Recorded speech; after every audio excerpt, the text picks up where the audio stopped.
時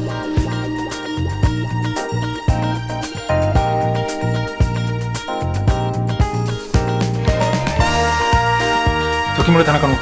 モーニングレディオ。皆さんおはようございます。時丸です。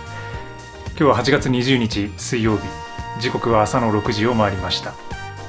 今日も東京のホワイトボックススタジオよりお送りしています。おはようございます。ということで、はい、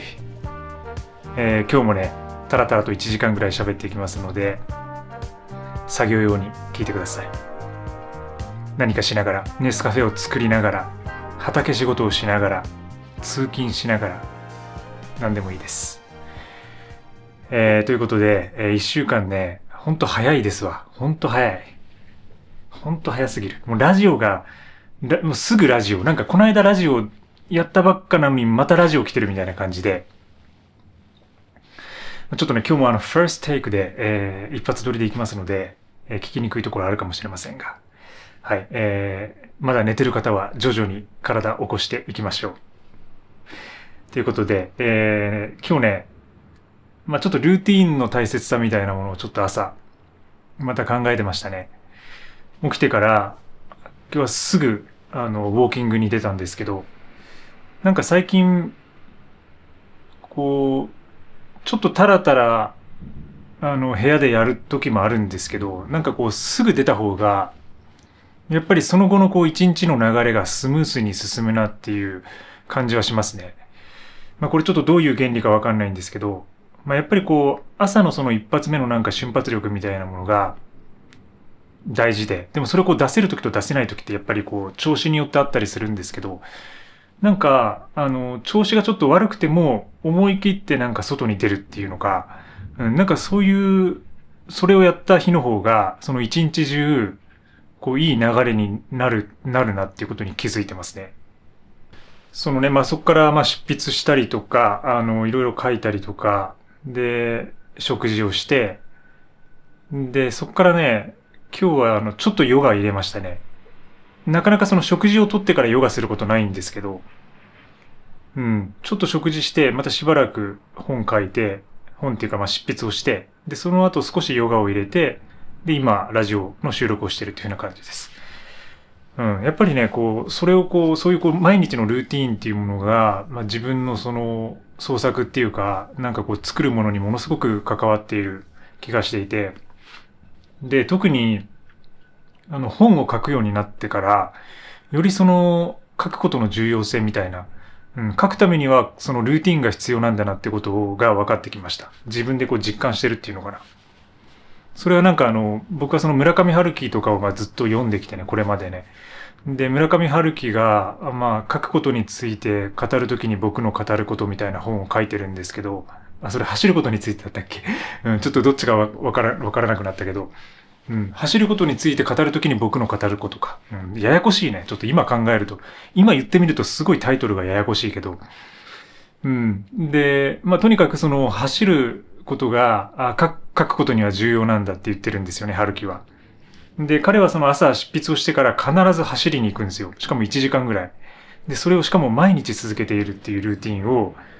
記していて、今最近はちょっとどうなってるかわかんないですけど、そのエッセイを書いてた当時、そういうふうなことを書いてたりしてて、で、やっぱりそれがこう大事だと。で、書くってことは結構、座って集中することなので、どうしてもその固まってしまうんですよね。自分の体の動きみたいなものが。だから、余計にその自分が体を動かしておくってことが大事ってこと。で、そのルーティンっていうのは人によって違っていてよくて、で、むしろ人のルーティンを真似するよりも自分のやりたいこととか作りたいものとか目指すものに合わせて逆算して自分のルーティンを作っていく。自分のルーティンが作られていくって方が自然だと思います。だからなんかその、イチローとかさ、なんかそこプロフェッショナルのスポーツ選手とかのルーティンを形だけ真似ても全く意味ないんですよね。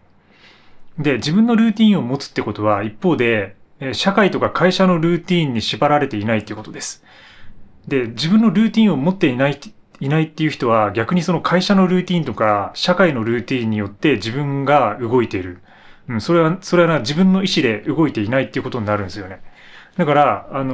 その副業したいとか独立したいとか早く経済的自由を手に入れたいとかリタイアしたいとかなんかそういうふうに考えて活動とか行動したりしてるとたくさんいると思うんですけど、そういう人ほど自分のルーティンを持つってことが大事ですね。そういうことを考えましたね、今日ね。で、僕は1週に1回メルマガ発行してるんですけど、で、無料で購読できるので、ぜひね、購読してない人は購読してもらいたいんですけどね、概要欄に貼ってあるので。で、そちらから、で、最近は、テーマというか、もともと、その自分が、ミニマリズムをやりながら、写真とか動画とかの制作をしながら、で、最近は本書いたりとか執筆したりとか、で、ずっとブログ運営とかやってきて、で、なんかその少ないもので暮らしながらいかに作るかみたいな、そのなんかミニマリズムと創作の融合みたいなテーマで、発信をしてますね、結局ね。で、このチャンネルでもたまにそういう話はしてると思うんですけど、ふざけたことばっか言ってますけど、たまにはなんかそういうね、なんか創作とか制作に関することをまとめて話してるので、ちょっと過去動画もね、ぜひ見てみてください。で、メルマガの方は、これ入会者特典で、スターターパックっていうのを最近作りました。はい。で、少ないものでいかに暮らして、そしてどのように作っていくかっていう、いわゆるその、ちょっとクリエイター向けではあるんですけど、ただ自分がその新しいことをやりたいとか、なんかこの生活変えたいみたいな人には、結構役に立つ内容になってるかなと思います。で、1日ワンステップでできるような実践ノートを作っていて、自分の65個のアイテムの基準をどういうふうに作っていくかとか、あとはその持ち物リストの作り方とか、で、あとはもう日々のルーティンとか、週次のルーティン、毎週のルーティンがどういう風になっているのかとか、なんかそういうことについて、あとはその都市と山をどういう風に行き来するか、そのための道具選びをどのようにするかみたいな、なんかその、時丸田中スターターキットみたいな感じで、ちょっと作ってみたんで、これがね、ぜひ購読するとついてくるんで、ぜひね、購読してない方はメルマガもチェックしてみてください。近況報告とか、いろいろ最近読んだ本とか、聴いてる音楽とか、そういうことをあげたりしてます。書いたりしてます。ちょっと宣伝っぽくなっちゃいましたけど、そんな感じですね。で、本日の一曲いきましょうか。なんかね、先週確かね、忘れてたんだよね。本日の一曲をね。今週はこれいきます。メタリカで、フランティック。はい、聴いていただきました。メタリカです。2003年のアルバム、セイント・アンガーより1曲目ですね。フランティック。これ最初聞いた時衝撃でした。私高校生ぐらいだったんですけど、なんかね、メタリカが一時活動休止してたんだよね。活動休止していて、で、久々に出したアルバムで、ものすごいのをぶっ込んできたんですよ。で、これはその活動休止する前の、結構そのメタルサウンドっていうかスラッシュメタルみたいなサウンドからちょっとねまたね雰囲気が変わったんですよね、このアルバムで。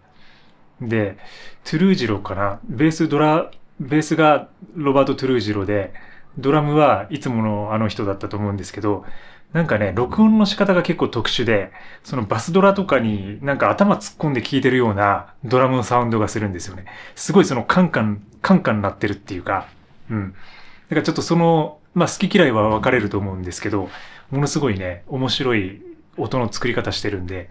聞いてない方は聞いてみてください。間違いなく朝に聴く音楽じゃないけど、ただ、ちょっと激しく、頭を起こしたいとか、なんか気持ち高ぶらせたいみたいな人にはいいかもしれません。はい。メタリカでフランティックでした。本日のヨガスートラのコーナーです。スワミ・サッチダーナンダさんが書いているパタンジャリのヨガスートラ、ヨガインテグラルより、ランダムに私が開いたページから何かを読み解くというコーナーです。今日ここ行きます。なんかこれもね、なんだかんだ続いてますね、これね。はい。今日はね、結構シンプルに出ました。右と左あるけど、どっち行こうかな。ちょっと短い方行きます。269ページ。53節。そして、心がダーラナーへの適性を得る。はい、これだけです。そして心がダーラナーへの適性を得る。で、ダーラナーっていうのは集中というふうに括弧書きされていますね。で、スワミさんの解説が、プラカーシャ・アーヴァラナ、光を覆うものが取り除かれると、心は完全に滅びてはいないが、その濃度が薄くなり、ダーラナーの修練により適したものとなるっていうふうに書いてます。で、これは、この多分文字通りというか、説明通りで、光を覆うものが取り除かれると、心は滅びていないが濃度が薄くなり、ダーラナーに適したものになると。なんかその前の、これプラナヤマからのね、その流れが多分大事で、プラティアハラがあって、そしてダーラナ、ディアナ、サマディってくるんで、そのプラティアハラっていうのは感覚の抑制っていう感じなんですけど、だからいわゆる外の刺激みたいなものを、シャットアウトするまではいかないけど、何か外からの刺激をあまり感じないようにする。そこを抑制するような力とか能力になるんですけど、その次の段階として集中が始まると。で、それは次の瞑想へとつながってくるんですけど、その前にやっぱ集中段階っていうのがあって、で、それは光が取り除かれる。光を覆うものが取り除かれると、それがより深まっていきますよっていうことですね。これなんか説明が結構ここ短いっていうのがなんか面白いですね。この2行しかないから、そのスワミさんの。だからあまり触れてないんですよ。軽くしか触れてない。なかなか興味深い一節だと思います。難しいけどこれも。はい。はい、じゃあ続いていきましょう。続いてお便りコーナーです。はい、今週も、たくさんのお便りをいただいています。ありがたいことに。で、お便りがなくなったら、私のラジオがお休みになる週なんですけど、なかなか休みはもらえなさそうです。はい。ラジオネーム、ハマチ食べたいさんから。もうハマチ食べたいさんもすごい続いてるね。もうなんかルーティーンになってるよね。これ毎週送るっていう風な宣言を一番最初にしてて、そっから本当に送ってくれてますね。すごいです。時村さんこんにちは。先日は不安感の払拭について話していただきありがとうございました。さて本日のトピックスですが、後輩におごるべきかおごらないべきかです。私は32歳ですので、最近は後輩もそれなりにできました。先輩たちにやってもらっていたおごるという行為を当たり前のようにやっていました。しかし最近、その数人の後輩が会計の時には当たり前のように財布を出さなくなったのです。これは私がしつけた業がなのか、パブロフの犬的なものなのかはわかりませんが、その当たり前という認識になると、いささか支払いたくなくなるという天の弱さを発揮してしまいました。時丸さんはどのようにしていますかってことで、なかなか難しいですね、これね。でも面白いし、でもよくあることですよね、多分ね。で、32歳になってきて後輩におごるという行為で、やっぱ先輩たちからやってきたことを下にやっていくっていうね、なんかそういう流れありますよね。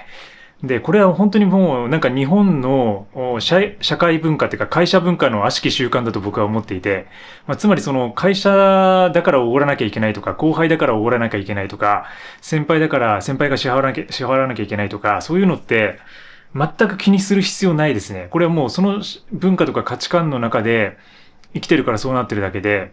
だからもうなんかそういうふうに天の弱さを発揮してしまいましたってことで自分が思ってるんだったらもう途中からスパッとやめてみればいいと思います。やめてみていいと思いますよ。なんかそれがやっぱ自分で感じてるってことはその当たり前っていうところでその後輩たちの態度が見えてるってことだから、やっぱりね慣れるんですよね、人ってね。だからやっぱり当たり前になっちゃうんですよね。だからそれって、良くないことだし、もちろんその無限に金を持っていて、もうずっと払いたいですみたいな人はずっと払ってればいいと思うんですけど、やっぱりなかなか、なんかその会社員だからとか、同じ会社だからという理由で払い続けるのっていうのは結構ナンセンスだと思っていて、僕の場合なんですけど、僕はもう後輩とか先輩とか、いわゆるその会社に勤めてないんで、そういうのがないんですよ、一切。ただそれでもやっぱり昔関係値のある後輩だったりとか先輩っていうのはたくさんいるんで、なんかそういうので実際に今までも先輩にすごいお世話になった先輩もいるし、でいろいろ自分が教えてきた後輩みたいな人たちもいるし、だからそれはでも自分の中で絶対払うみたいなのは決めてなくて、もう気分だってことです。その時の。なんかほら結構いわゆる高級店とか、なんかそういうとこで一人なんか1万とか2万とかの会計を全員分持つっていうのは、そこやりたくないし、さすがに。だからお店とかにもよるし、あと金額にもよるし、あとその時の自分の気分だったり、あとメンツとかメンバーだったりとかになると思いますね。でも基本的には、だからそういう機会がほとんどないので、なんか先輩後輩の機会っていうのがもうほとんどないので、私個人で活動してるんで。だから、自分はそんな、あれがないですね。なんかね、タイミングがね。まあ、その後輩が可愛ければね、バンバン支払っていいと思うんですけど、なんかちょっと天の弱さを発揮するってことはね、なんかそんなに慣れてくることに対して違和感を感じているってことだから、そこは、もう払い続けなくていいと思いますけどね。なかなか難しい問題。いろんな、その人の事情とかね、状況があるからね。続いてラジオネーム、断捨離の鬼さんよりね、いただいてます。毎週のラジオを楽しみに毎日を息しています。時丸さんに質問です。現在書籍の執筆中とお聞きしましたが、販売は紙媒体か電子媒体かどちらを検討されていますか？もし紙媒体での販売があれば、時丸さんのファンとしてはサイン本とかあると嬉しいです。よろしくお願いいたします。ってことで、本に関しては、どっちも出ますね。はい。紙媒体も出るし、電子書籍も一応出る予定です。はい。ただね、サイン本はちょっとどういう風になるかわからないです。はい。なんか、そういう機会があればいいんだけどね、なんかちょっと今回その出版社とかからっていうわけじゃない感じなんで、だからちょっとそういう機会がないかもしれないですけど、もし声が多ければ自分のちょっとメンバーシップとかで、サイン本みたいなものをあとこのラジオのリスナープレゼントみたいな感じにしてもいいかなとは思ってるんですけど、でもね、そういうふうに言ってくださって嬉しいですね。ありがとうございます。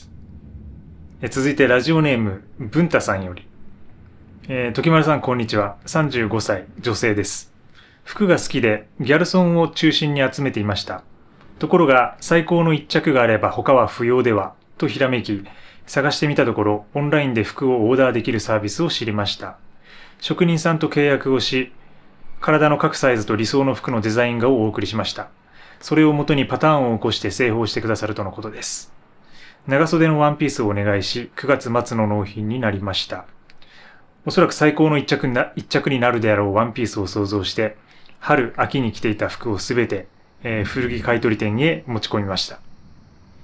家に残った夏用のシャツやワンピース、冬用のコートなど、下着や靴下を除いたものを数えると全部で35点以下になりました。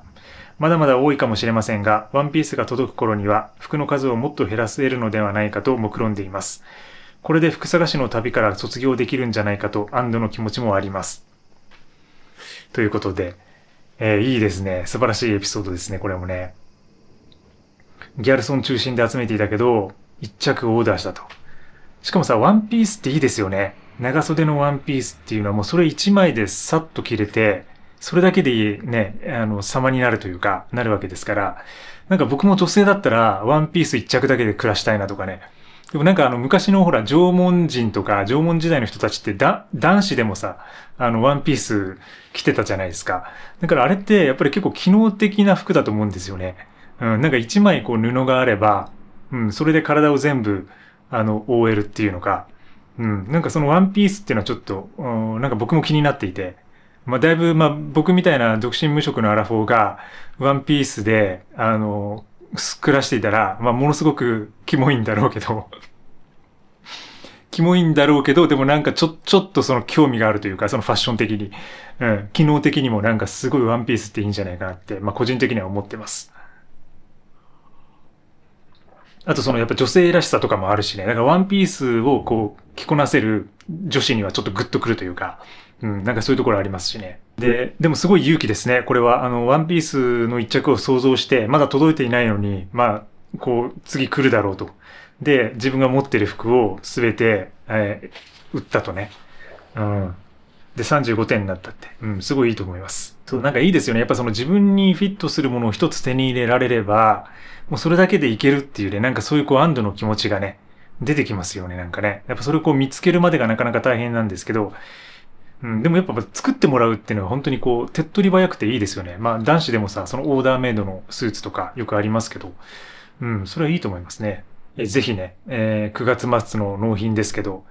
届いて、またちょっと着てみて、その時の様子とか、その時の服のまた数とかも教えてください。続いて、植物系のリバウンドをした女さんよりいただいています。時丸さん、いつも動画ありがとうございます。今日は気分の揺らぎについて、時丸さんがどうされているか伺いたくお便り差し上げました。生活をしていると、お決まりの食べ物以外を食べたくなる時があります。例えば、いつも朝食はお決まりの白米、納豆、味噌汁で大満足だけど、今日はなんだか朝食に朝マックを食べたいというような気分の揺らぎはあるかと思います。食べ物であれば気分のままに行けばいいと思いますが、私の場合は服や道具についても気分が揺らぎます。例えば、いつもズボンはお決まりのスラックスで大満足なんだけど、今日はなんだかジーパンを履きたくて仕方がないというような気分の揺らぎがきます。その結果、私は気分が揺らぐ範囲で服や道具を複数持っています。服や道具を各種一つに絞っている時丸さんは、服や道具で気分が揺らぐことはありませんか？気分が揺らいだ時はどうされていますかってことで、いや、これも深い質問ですね。確かにその食べ物とかは気分の揺らぎによってちょっと食べに行けば済むけど、やっぱ道具とか服、これはなかなか難しいってこと。で、これはですね、結論を言えば、僕も結構ありました。その揺らぎが。で、揺らぎがずっとあって、その揺らぎの幅がどんどん小さくなってくるんですよ。で、完全にもう揺らがなくなるっていう状態に今なってますね。それがそのエクストリームな状態だと思います。だから頭おかしくなってる状態。だから僕もものすごく揺らいでいて、で、それこそだから、デニムも好きだったんで、デニム履きたいっていう欲とか、ものすごくあったんですよ。で、ほら、秋とか冬、ちょっと秋口になると、やっぱデニムとかスウェットとか着たいとか、あとセーターとかね、そういうものに袖を通す心地よさっていうのが、なんかその季節が変わって気分が上がるっていうのがあって、で、僕もそのリジットデニムっていうのか、生デニムをずっと履くのが好きで、で、集めてたりとかもしてたし、で、一時期はだから自分のデニムと山用のスラックスと、で、普通の街用のスラックスみたいな、なんかそんな感じで、こう、3つぐらい、3パターンぐらい持って、で、気分によって使い分けたりしていましたね。で、そこから、やっぱりエクストリームに行くスタイル、エクストリームに行く流れの中で、機能が限定されているっていうものはなかなか使いづらいってことになってくるんですよ。自分の場合はね。だから山とかランニングとかヨガっていうのがまず生活の前提にあるっていうことになると、デニムを着る機会っていうのがなかなか減ってくる。で、そこで、ものすごくずっと迷ってるんだけど、諦めるっていうか、一つ切り捨てるようなタイミングが来るってこと。デニムよりも明らかにストレッチ性だったり快適性だったり速乾性みたいなものを取っていくっていう風なスタイルに途中で切り替えて、自然となって、で、その一つのものを使い続けていると、もうね、揺らがなくなりましたね。だからそこに、だから行きたいか行きたくないかっていうのは本当に人によって違うので、だから本当に人間的な楽しみとか、自分の趣味的なものとかを残しておくっていうのもやっぱ大事なことだと思うんで、それがね、揺らいだまま、二つ持っておくとか、っていうのは全然いいと思います。一つにだから、あえて絞らないっていうスタイル。ただ、やってるアクティビティが、僕みたいにやっぱどうしても運動寄りになるとか、快適性を求めるとか、そういうものが必須だっていう場合は、統一した方が、シンプルにした方が楽になるっていうこともあるので、そこはね、結構、少し考えて、自分の揺らぎがどういうものかっていうのをね、ちょっとね、見極めてもらえるといいんじゃないかなと思いますね。だからちょっと答え的にはだから気分がもう揺らがなくなってしまっているっていう。でもね、揺らぐときあるよ。だから、他の道具でもさ、服じゃなくても、やっぱりこれ使いたいなとか、カメラとかもそうですね、例えば。今このカメラ使ってますけど、ちょっとこっちのカメラ使ってみたいなみたいな。時はやっぱりあったりする。でもそういう時はやっぱり実際に触ってみたりすることによって納得感って出てくるんで、友達が持ってたら借りたりとか、あとはレンタルショップとかでレンタルしてみて、2、3日使ってみるみたいなことはやったりしてますね。で、それで最終的にまた一つに決めていくみたいな。そういう感じにしてます。今週ね、結構ね、お便り多いね。なんか、一時期お便りなくてもうよし、休憩できるなと思ってたんですけどね、お便りがね、ちょっとね、鳴りやまなくなっちゃってて、嬉しいことです。ラジオネーム、きょうさんよりいただいてます。電子書籍の活用について、こんにちは。私は最近読書にハマっており、ビジネス系、自己啓発系を時間があれば読み漁っております。しかし後から見返す記録、付箋、ハイライト機能や検索の優位性を考えて本はすべて Kindle で読んでいます。一方で時丸田中さんやかの読書家で有名なウォーレン・バフェットも本は紙で読んでいると伺っております。ミニマリズムの観点から本を紙で読む理由、また電子書籍の過去の検討状況とご教示いただけますと幸いですってことで。で、僕とかウォーレン・バフェットが紙で読んでるって書いてますけど、僕はね、結構電子派なんですよ、実は。こういうね、家に2、3冊は紙の本を置いておいて、で、読み終わったら売るみたいなことやってるんですけど、なんで基本的に最近は特に僕はもう電子派ですね。ただね、その紙の本を取ってる理由とか紙がいい理由っていうのはやっぱ結構あって、で、それはまずその紙じゃないと発行されていない本があるってこと。電子化されていないっていう本があるってこと。で、そういうものが結構良かったりするんですよ。古典だったりとか、結構レアな本だったり面白かったりとか。そういうものはもう買うしかないんで本で買っている。で、もう一つはですね、本の良さっていうのはやっぱり今そのデジタルに慣れすぎてるので、自分がその1日で使うそのデジタルの量がものすごく多いので、本までデジタルで読んでると、もうね、目がね、ものすごく疲れてくるんですよ。で、そのスマホから離れたいし、PC から離れたいのに離れられないっていうことになるんで、そういう時に紙の本はものすごくいいですね。例えばその寝る前にちょっと読書したいとか、そういう時は絶対紙の方がいいし、だから僕はその電子で読む場合は寝る前に絶対読まないようにしてるんですよ。だからもう完全に昼まで読書は。朝か昼か。で、午後ぐらいも読んだりはしますけど、だからそういう時は電子読みますけど、やっぱりね、その紙っていうのはそういう面でいいかなと思いますね。で、あとはその Kindle の媒体とか、端末を使っていると、ある程度集中力っていうのは保てるかもしれないですけど、やっぱりこのスマートフォンでやってるとね、スマホっていろんなことができるので、やっぱり集中力は明らかにもう紙の本の方が高いですね。もうこれだけで、完結するので、やっぱりその紙の有限性みたいなものがあって、これ一つをそのカフェに持って行って、そのカフェで、読むと。そうなると、もうこれだけに集中することができるって感じ。だからその本当にその真面目に読みたいとか、本気でその向き合いたいとか、勉強したいとかっていう時は、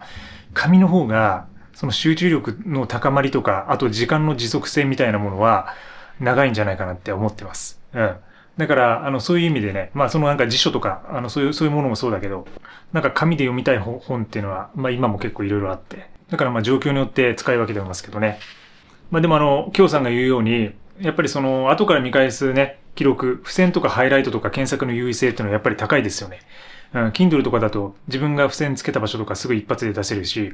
あとは検索のワードとかで、なんとなく頭の中でぼんやりと覚えていたような、言葉っていうのを打ち込めば、それについて書かれている場所がすぐ出てくるんで、そういう面ではね、結構便利だったりしますね。なかなか一長一短ありますが、私たちは電子の本と紙の本を両方読めるハイブリッドな時代に生きているっていうことで、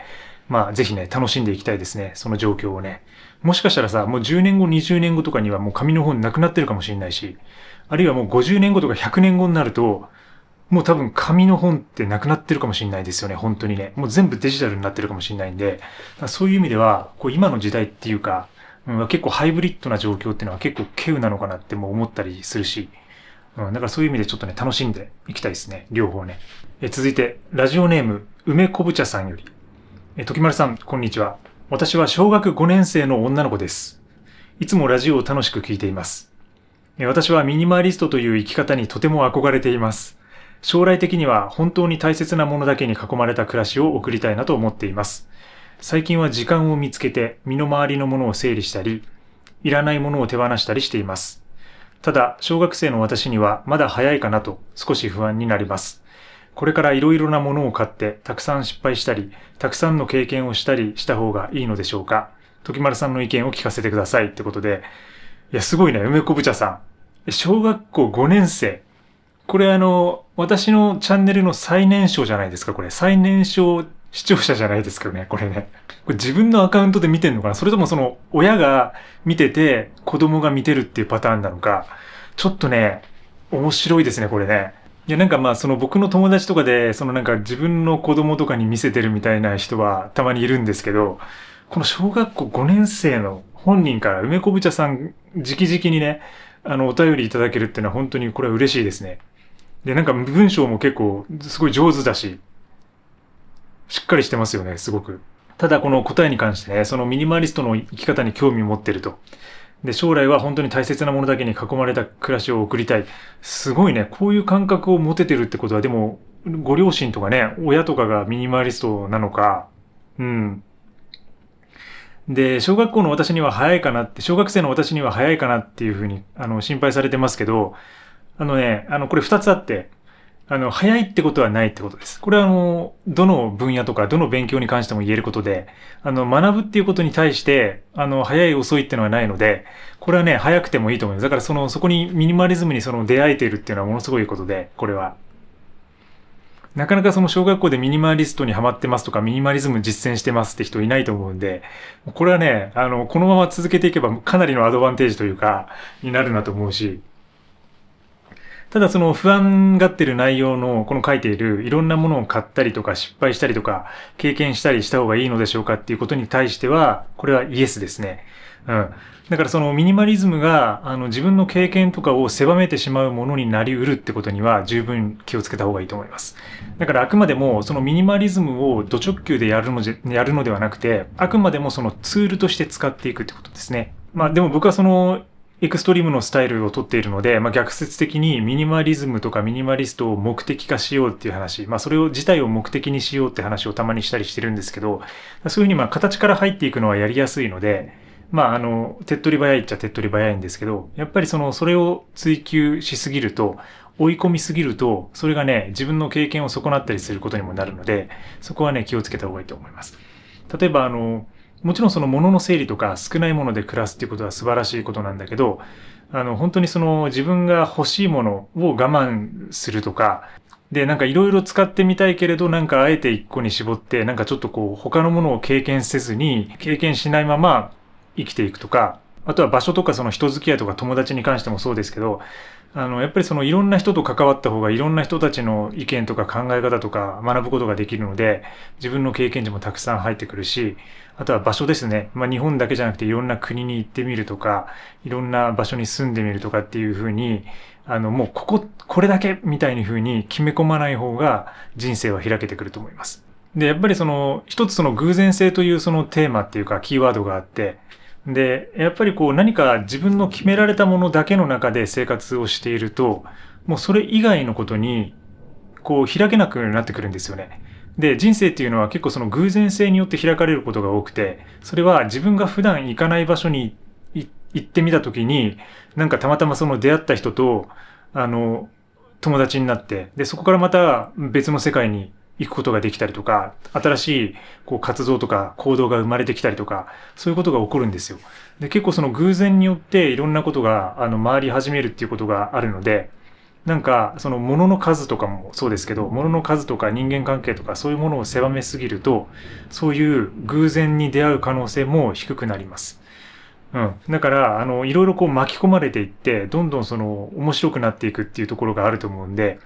うん。でもその過程としてね、やっぱりその過程の中でじゃあ自分は何を大切にするのかっていうこと。うん。そこにミニマリズムっていうのは適用できると思うんで、うん。じっくり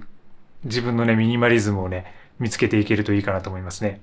で、女の子っていうことなので、多分女の子だったらこんまりさんとかさ、いるじゃないですか。ミニマリズムの先輩たち。あの人たちのなんか考え方とかは結構参考になるかもしれないですよね。こんまりさんとか、あとドミニック・ローホさんとかね、フランス人の。うん、彼女なんかは、ミニマリストなんだけども、女性特有のっていうのかな。結構いいものとか、自分の文化とか品性みたいなものをものすごく大切にするような人なので、その中で本当に少ないもので自分らしく、そして心地よくいいものに囲まれて暮らすっていう風な実践をしている人たちなので、ドミニクとかのね、本は結構参考になると思いますんで、ぜひね、機会があったら読んでみてください。これは本当に嬉しいです。また機会があったらね、ぜひ何でもお便りください。お待ちしてます。ちょっとね、だいぶね、暗くなってきたんだけども、行きましょうか、じゃあ次。コメント読み上げ Q&A。はい、今週はちょっとね、動画少なめです。はい。確か少なめだった。前回の Q&A かな。1000万円貯まりましたが不安ですっていう風なタイトルをつけたんですけど、ここから読み上げていきます。はるさん。はじめまして、初めてリアルタイムで拝見しますってことで、ね、ラジオをリアルタイムで聞いてくださってるってことで、で、コメントいただいてますね。これ嬉しいですね。でも結構ね、なんかこう、数字見てると、割とその6時から、ちゃんとその、公開された瞬間に、ラジオをスタートさせてる方結構多いんですよね。なんか、だんだん増えてきてるっていうか、だから結構朝、見てくださってる方多いし、しかもみんな6時に起きてるってことは結構早起きで、なんか、いいっすね、なんかね。そのちゃんと早起きして見れるっていうのは。なかなかそのやっぱりこう朝とかってバタバタして時間がね、ないと思いますけど、まあ耳だけで聞けるんで、そういう面でもね、なんか準備とかしながら聞いてもらえるとね、嬉しいです。時丸さん、声が素敵ですから今度怖い話してください。いろいろ体験談もありそうな感じですしっていうね、いただいてます。なんかね、その怖い話はね、過去にね、何度かやってるんですよ。でも確かに怖い話といえば夏なんで、夏の夜にね、なんか怖い話をするっていうのは結構いいかもしれない。なんか昔やりませんでしたこれなんかキャンプとかに行ってる時に友達とかと。なんか僕結構そういう記憶が残っていて、なんかそれぞれが怖い話をするっていうのは結構好きなんですよね。ちょっと馬鹿げていたりする話もあるんだけど、ちょっとタイミング見て、もし作れたら作ってみようかなと思います。坂の上の田村麻呂さん。サラリーマンが人間らしい生活をする方法はありますかってことで、これ結構なかなか面白い問いですね。これはサラリーマンっていうのは多分会社員っていうことで、会社に縛られている時間っていうのは1日に8時間とか9時間とか、拘束時間が決められてるとは思うんですけど、ただそれ以外の時間っていうのは自分の時間だってことを思い出してほしいです。そして会社にいる時も自分の心っていうのはもう自分の自分にしかわからないっていうか、自分のものだっていうことを思い出してほしいですね。それを思い出せば人間らしくいられると思いますよ。会社の時間、拘束時間以外で自分の仕事をしたり副業をしたりとかいろんな趣味をしたりするのは自由なんで、いつでも人間になれるだろうし、朝起きてネスカフェ飲んで、朝活して、そこから仕事行って、仕事してる間はやるんだけども、昼の休憩時間とか、そういう時だけ人間に戻るとかね。バーってもう外で、うわーって妖精夏がで、君を刺激するで、生足魅惑のマーメイドで、ちょっと、歌い出すとかね。ちょっと捕まるかもしれないけど、夏場だと。そういう感じで、なかなか拘束時間っていうのは難しいかもしれないですけど、その中でも自分は、自由である。自分の心はいつだって自由である。どんな仕事があって、どんな忙しい仕事があったとしてもね。なんかそれはね、深呼吸とかすることによっても思い出すことができるし、だから目を閉じたりとか、ちょっとした休憩時間に深い深呼吸、小さな瞑想、ささやかな瞑想をするだけで、3分間、5分間やるだけで、なんか、ストレスもスーッと抜けていったりするんでね。そういう感じで、ちょっと少しずつ、フラグメンタルっていう風な感じで、断片的にね、人間らしさを取り戻していくとね、徐々にね、良くなっていくんじゃないかなと思いますね。ラジオのおかげで水曜日に早起きするのが楽しみになりました。嬉しいコメントです。マーさん。ありがとうございます。幼児さんと似てて全身内気コーデしてます。時丸さんもそんな時期があったと聞き、通る道なんですかね。1、オフィス、ジム、プライベートで使える。2、かっけえ女になりたいというポリシー。3、サステナも考えたいの3つを満たしてくれます。いいね。全身ナイキコーデ。でもかっこいいと思いますよ。なんか確かにそのジムとか、全部満たせるし。で、なんか決まってる感じしますよね。なんかね。やっぱ同じブランドで揃えると結構統一感出るから、自分も結構ランニングしてる人たちのファッションとか走りながら眺めたりしますけど、やっぱね、決まってる人決まってますよね。なんかね、かっこいいですね、女性でね。好きな服着てね、生活をちょっと楽しんでいきたいですよね。プクさんがね、質問、荷物を70リットルぐらいまで減らしたんですけど、次は50リットル目指しています。どこからどうしていけばいいのかさっぱりわかりません。迷えるミニマリストにエクストリームミニマリストとしてご教授ください。ってことで、これね、難しいね、リットル数だけでは。だって70リットルっていうのが山の道具なのか、によって全然違うし、その生活用品なのかによって。リッター数だけでは難しいよ、これは。しかも70を50まで目指しているんだけど、どこからどうしていけばいいのかっていうのは、どういうものがどれくらい残っているのかとか、そういう状況がわかんないんで、なかなか、一口には言えないんですけど、でもなんかそのリッター数を気にしているってことは、多分おそらくその容積がでかいと思うんですよね。容積にこうフォーカスしてるような感じはするんで、例えば一個一個のもののサイズを考えてみるとか、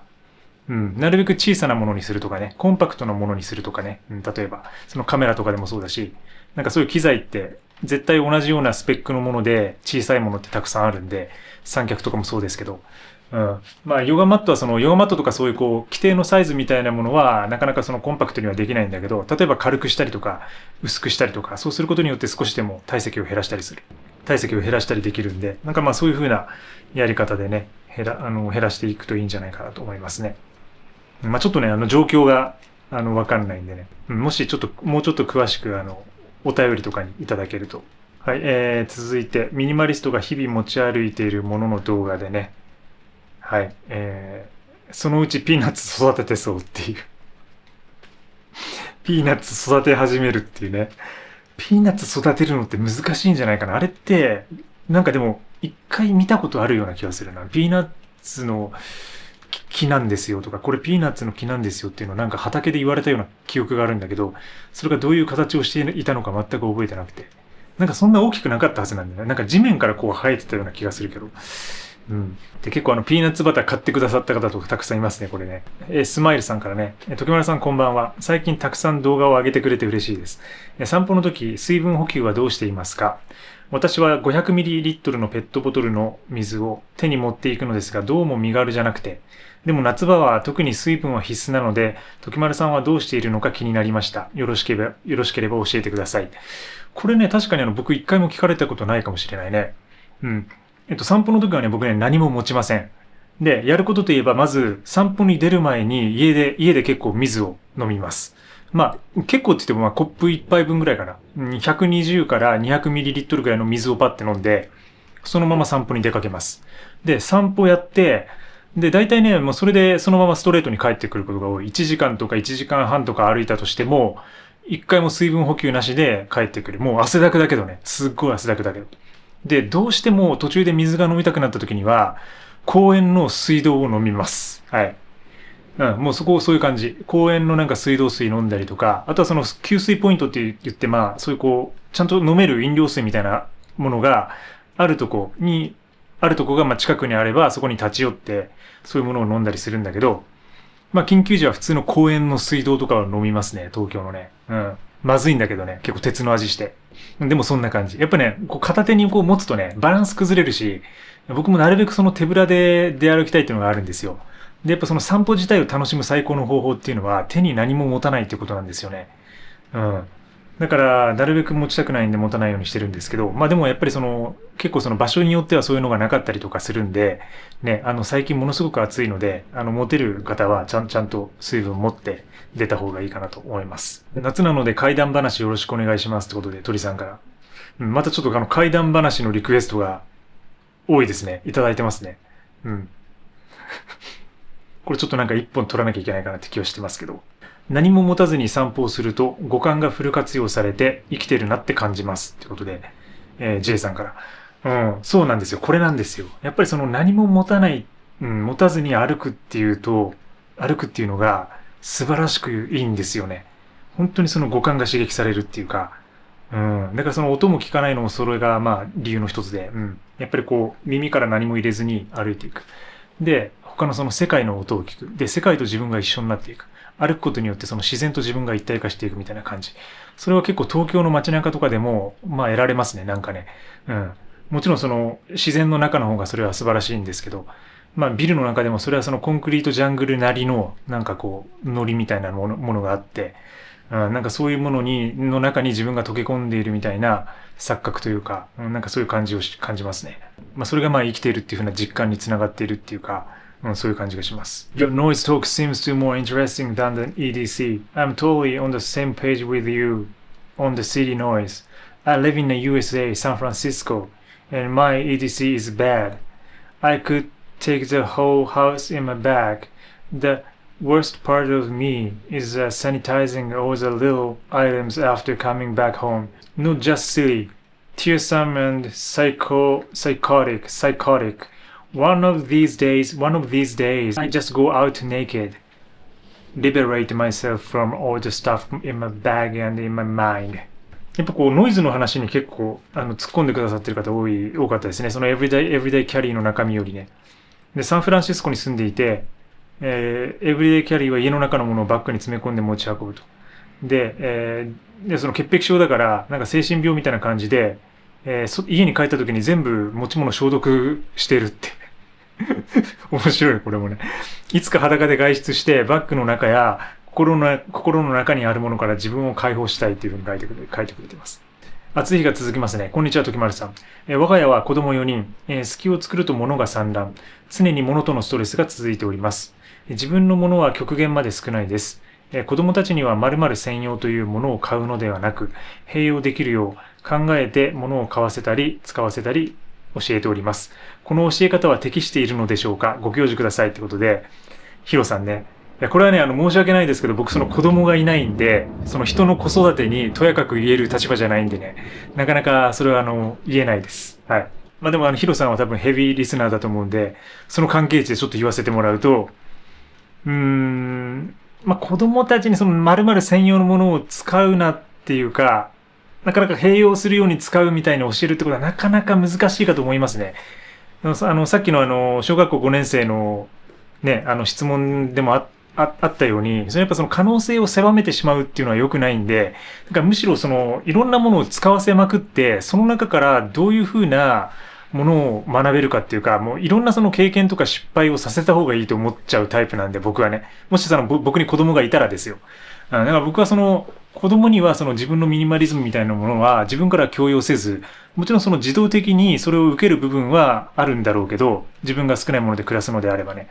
でも、自分から何か教えるってことはせずにもう自由にやらせて、もう好きなものは好きなだけ使わせて、買わせて、みたいな感じで、その中で、ごちゃごちゃなった時にじゃあどうするかっていうことを自分で学んでもらいたいというか、なんかそういうふうに、やっていくかなと思いますね。まあ、子育ての、大変さはもう重々承知してますので、やっぱりミニマリズムとのマージも絶対難しいっていうのもう想像しただけでわかるので、ヒロ様も、無理せずにね、はい、無理せずにやっていってください。まあなんかいずれにせよ、まあハッピーであればっていうか、お互いが、親も子供もね、なんかまあいろいろ教えるのもいいと思いますし、それによってまあ、その生活がバッドな方に行くんじゃなくて、ハッピーに維持できていれば、それはそれでね、いいんじゃないかなと思いますけどね。続いて、T シャツ2枚で生きているの動画です。これもね、まあ、実験で、まあ、6日目なんですけど、6日目に僕戻しちゃいましたね、これね、結論言うと。で、黒 T1 枚と、だから白 T1 枚、2枚でやってたっていうのを言ってたと思うんですけど、結局後、6日目にして1枚、この黒のドライウール T を戻しました。はい。そういう感じです。これ3枚ですね、今んとこね。まあ、ちょっとこの先、また結局4枚になったりするかもしれないけど、戻していくかもしれないですけど、まあ、とにかく、3枚、1枚戻して、で、それは、一つ夜洗濯するタイミングを逃しちゃって、で、朝着るものがなくなって、で、結局保管ボックスっていうかストックスペースから戻して、で、ドライウールティーを着たっていう風な感じです。はい。そんな、実験結果になってますね。まあ、この動画でも結構いろいろコメントいただいてて、そう、快適だった4枚から2枚へ、そして3枚へ、実験楽しみにしてますことで、ピコさん。はい。タオル系は何枚お持ちなのでしょうか？手ぬぐい1枚とかってことで、明石さんからいただいてますね。タオルはね、1枚ですね。はい、1枚です。で、まあ、山用に手ぬぐい1つと、で、タオル、家にタオルが1つあるって感じです。で、タオルはね、もう自分でもう買うことはしてなくて、で、たまたま、訪れた温泉宿でもらってくるようなタオルだったりとか、あとは今使ってるのは、この間、新潟ね、トキマラソン出てきたんですけど、佐渡の方で。その新潟の佐渡マラソンでもらったトキマラソンのタオルを使ってます。参加賞の。そんな感じで。で、多分また次のレースに行くときに、他のまあ、レースって絶対そのタオルもらえるんで、で、そのタオルを使うとかね、なんかそういう風にして、自分のホームタオルは1枚でぐるぐるやってるんですけど、で、あとはまあ、足りなかったら手ぬぐいとかも使うけど、手ぬぐいはほとんど、山とか、外に出るときですね、に持ってってる感じですね。りんご飴さん。私も数枚の T シャツ、5ポケットパンツで暮らしています。そこで質問なのですが、服のストックについてどのように考えていますか？特に5ポケットパンツの黒とドライウールティーについては入手性が低く、マイサイズがあれば保管しておきたいという気持ちが強くなってしまいます。ってことで、ストックね。ストックはね、僕ね、一切しません。はい。しません。してる時期もあったかな。靴とかはしてる時期とかもあったけど、しないですね。で、入手できなかったら入手できなかったでいいっていう感じだし、他のものを買ったりとか、どうしても緊急の場合は。で、その入手のタイミングなんですけど、半年とか例えば待つことになったとしても、その半年の間に壊れたとしても、壊れたまま、あるいはその修理して使うことによって延命できるんですよね、半年ぐらいは。だからそう、僕が使ってるような服って結構その入手性低かったり確かにするんですけど、ファイブポケットパンツもそうだし、ウールティーもそうだし、あとビボベアフットのね、シューズとかも結構、在庫なくなったりサイズなかったりするんですけど、でもね、半年ぐらいだったら全然ね、持つんですよ。たとえ穴が開いたとしてもっていう感じ。なんかそれでなんとかやりくりして、暮らして、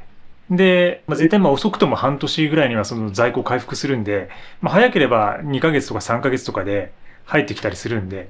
なんで、それで手に入れたりとか、あとは最近はそのセカンドラインっていうかな、いわゆるその中古で出回ってるものがたくさんあるじゃないですか、そのメルカリとかで。だから最悪そのね、中古でメルカリとかで仕入れて、それをまた着るとかっていう方法もできるし、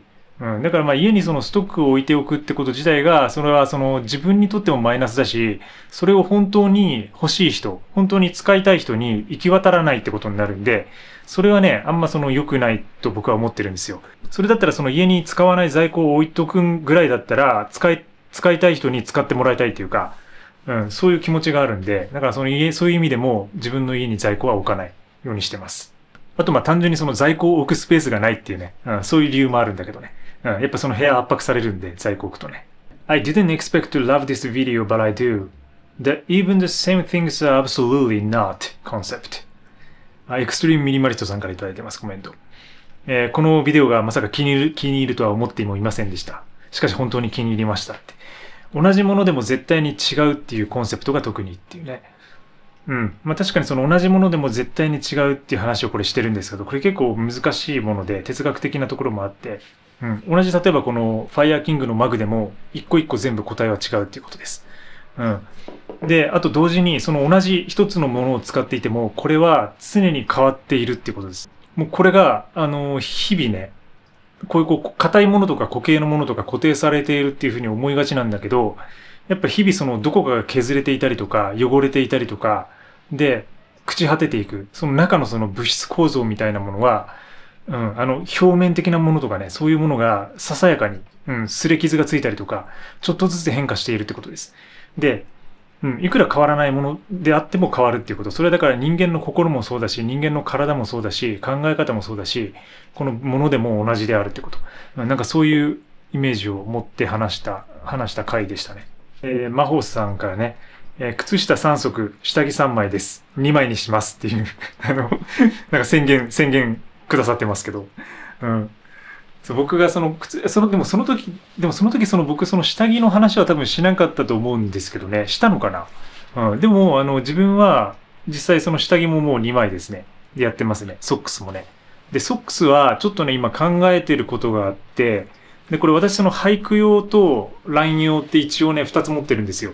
で、俳句用のものは結構分厚くて、で、冬はものすごく重宝するんだけど、夏場はなかなか分厚くて使えないんですよね。だから、で、しかもその同じ種類じゃないので、同じ種類にちょっと統合しようかなみたいな計画はあります。これちょっとこれから秋から冬にかけてちょっといろいろ考えていこうかなと思ってますね。でも全然2枚でいけると思います。はい。で、なんなら私履いてるそのテスラショーツっていうね、ショーツがあるんですけど、それなんかはそのインナーショーツって言って中にその下着のパートが入ってるんで、なんなら夏場は僕ほとんど履かないんですよ、下着。もうそのインナーショーツがついてるから。そのパンツに、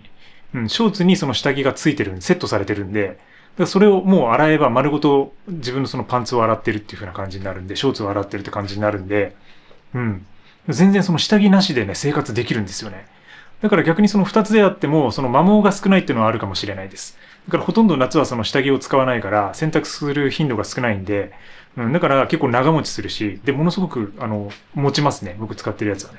で、これ全くその動画と関係ないんだけど、TMK さんが、教えていただきたいです。髪の長さがふさふさですが、薬等飲まれてますでしょうかっていうね。薬全く飲んでません。はい。多分、僕もだいぶこの、ハゲてきてるんで、なんか、その、ハゲ防止薬みたいなやつの、本当は飲んだ方がいいかもしれないんですけど、気にしてないですね。うん。なんでこういう質問出てくるんだろうな。うん。で、今ちょっとね、髪が僕ちょっと伸びてるんですよ、これ。うん。いつも自分のそのアベレージよりちょっと伸びてて、だからちょっと、鬱陶しく見えたのかもしれないですけどね。うん。ただそのなんか髪を生やす薬とかは、一切飲んでいません。はい。今週もたくさんのコメントおよびリアクションいただきありがとうございます。ということで、今日のラジオはこれくらいで、もうそろそろね、時間ですので、水曜日、ゆるりと始めていきましょう。まだまだ暑いので、皆さんもね、十分気をつけてください。私はちょっとね、山に、そろそろ入ろうかなっていうタイミングですね。もう、ようやく、でも全然その天気は良くならないんだけども、ちょっとタイミング見てね、自然の中に久々に入ろうかなと思ってます。今日も最後までご視聴いただきありがとうございました。それではまた次回の動画でお会いしましょう。バイバイ。いってらっしゃい。